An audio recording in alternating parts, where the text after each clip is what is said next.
அதிசயமான வார்த்தை. நீங்கள் துன்பத்தில் இருந்தால், வேதனையில் இருந்தால், போராடி கொண்டு இருந்தால், இந்த நாளில் இந்த வார்த்தை பூரணமான மாற்றத்தை கொண்டு வரும். உங்கள் இருதயத்தை, உங்கள் நினைவை விசேஷமாக ஞானமாக்கி, அறிவாக்கி, தெளிவாக்கி சுக வாழ்வை கட்டளையிடும்.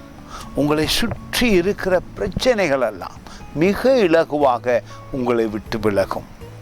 19வது சங்கீதத்தில் 7வது வசனம், கர்த்தருடைய வேதம் குறைவற்றதும் ஆத்துமாவை உயிர்ப்பிக்கிறதுமாயிருக்கிறது. மிக முக்கியமான வார்த்தை, உயிர்ப்பிக்கிறதுமாயிருக்கிறது. அந்த வார்த்தை என்ன சொல்லுகிறது? உங்களிடத்தில் இருக்கின்ற பிரச்சனைகளை, வியாதிகளை, துன்பங்களை, பொருளாதார நெருக்கடிகளை அற்புதமாக உங்கள் ஆத்துமாவிலே மாற்ற ஆரம்பிக்கிறது. வெளி அடையாளமாக ஆசீர்வாதம் வருகிறது. கர்த்தருடைய சாட்சி சத்தியமும் பேதையை ஞானியாக்குகிறதுமாயிருக்கிறது. உங்களை ஞானியாக்குகிறதாம் வேதம், அறிவாளியாக்குகிறதாம் வேதம், ஆசீர்வாதமாய் மாற்றுகிறதாம் வேதம். காரணம், சுத்தமான வார்த்தை. பூமியிலே வேத வார்த்தையை போல் ஒரு வார்த்தையும் கிடையாது.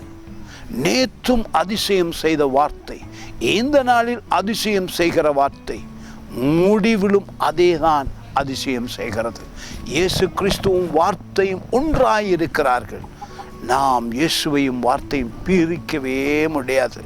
வார்த்தை ஆரம்பத்தில் இருந்தது, அந்த வார்த்தை ஆண்டவரிடத்தில் இருந்தது, அந்த வார்த்தை தேவனாய் இன்று இருக்கிறது. நம்புங்கள், துன்பங்கள் ஓடி போகும். God bless you.